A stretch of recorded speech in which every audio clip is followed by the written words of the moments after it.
श्रीमद् भागवत गीता का अर्थ है स्वयं श्री भगवान द्वारा गाया गया गीत। गीता जीवन का शाश्वत गीत है।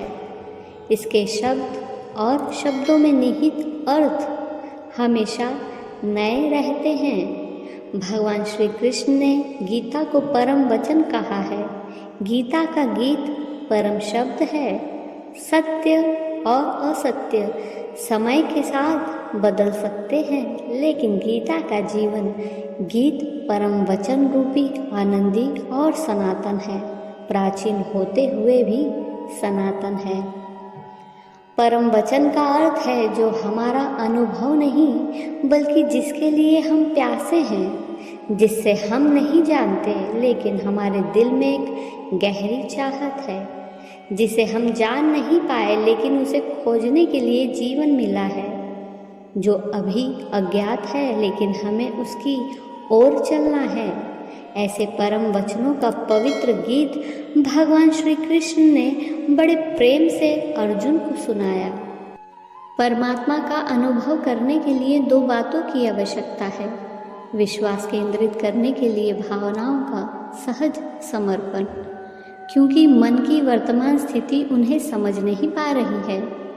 उन्हें विश्वास के साथ स्वीकार कर आध्यात्मिक यात्रा पर जाते हुए एक अवस्था में अनुभव किया जा सकता है। केवल एक परिवर्तित मन ही परम वचनों में निहित सत्य को अनुभव कर सकता है। पूर्ण विश्वास परिवर्तन का आधार बनता है। समय और स्थान गीता के परम वचनों को नहीं बदल सकते।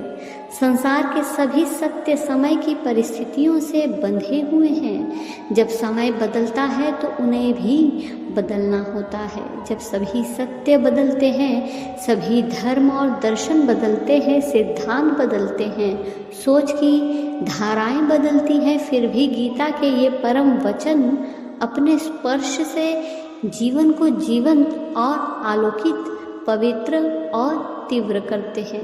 वे जीवन को बदल देते हैं।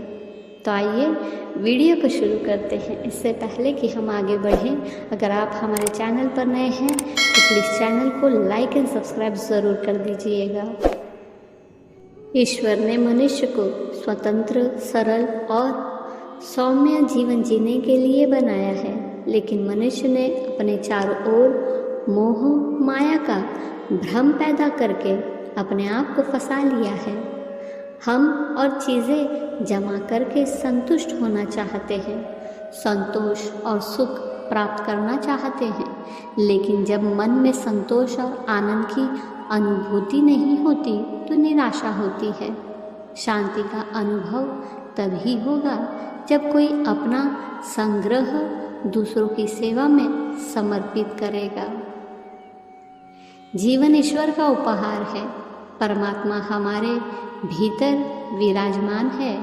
ईश्वर हमारे शरीर को प्राण रूप में संचालित करते हैं, इसलिए आत्मा को परमात्मा भी कहा जाता है। जब जब बाहर का प्रभाव अंतर मन पर पड़ने लगता है, तब तब आत्मा की दिव्यता क्षीण होने लगती है। मनुष्य के पास धर्म और अधर्म दोनों हैं। कभी हम धार्मिक व्यवहार करते हैं तो कभी अधार्मिक, लेकिन जब किसी व्यक्ति के अंदर अधर्म की भावना आ जाती है तो अधर्म न करने की लहर भी जरूर उठती है। अधर्म करने पर अंतर्मन कहता है कि तुम जो कर रहे हो वो गलत है। यह आवाज़ तब आएगी जब भी आप कोई पाप करेंगे। यह अंतर आत्मा की आवाज़ हमारी चेतना में बैठे भगवान कृष्ण की प्रेरणा है, जो हमें अधर्म करने से रोकती है। यह उनके प्रकट होने का तरीका है, क्योंकि वे अपनी प्रेरणाओं से हर व्यक्ति को अपनी उपस्थिति का एहसास कराते हैं। निंदा से बड़ा कोई पाप नहीं है। निंदा हिंसा से भी बदतर है। कई लोग उन लोगों की निंदा करते हैं जिनसे उनकी दुश्मनी होती है। उनमें कई गुना अधिक कमियों हो सकती है, लेकिन वे निंदा करने में लगे रहते हैं। सर्वत्र निंदा का भाव दिखाई देता है। ध्यान रहे, हम जिसके दोष के बारे में सोचते हैं उसमें हमारा मन अशक्त हो जाता है, उसके दोष भी हमारे अंदर आ जाते हैं, चाहे वो संसारी हो, सन्यासी हो या ब्रह्मचारी। निंदा सभी के लिए बुरी होती है। कहीं ऐसा ना हो कि सामने वाला बुद्धिमान व्यक्ति हमारी और उसकी कमियों से अवगत हो जाए और आत्म सुधार में लग जाए और हम निंदा करते हुए आत्म पतन के मार्ग पर बढ़ते चले जाएं। बुद्धिमान वो है जो दूसरों की कमियों पर ध्यान देने के बजाय खुद की कमियों पर ध्यान देता है, तभी आत्म सुधार संभव है। अच्छे कर्मों से यदि स्वर्ग मिल भी जाए तो उसे स्थायी नहीं समझना चाहिए। स्वर्ग का सुख ऐश्वर्य भोगने के पश्चात इंद्र जैसे लोगों को भी अच्छे कर्मों के अभाव में पुनः नाना प्रकार की योनियों में भटकना पड़ता है। प्रभु कृपा से जीवन में यदि सत्ता, संपत्ति व सत्कार मिले तो उसे बचाए रखने के लिए यह आवश्यक है कि हम अपने अच्छे कर्मों में बढ़ोतरी करें। प्रभु को अपने से ज़्यादा उनके बनाए गए नियम प्रिय हैं।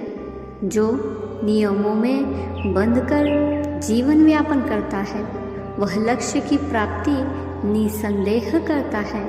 कर्म को यदि हम पूजा बना लें तो बंधनों से मुक्ति भी संभव है।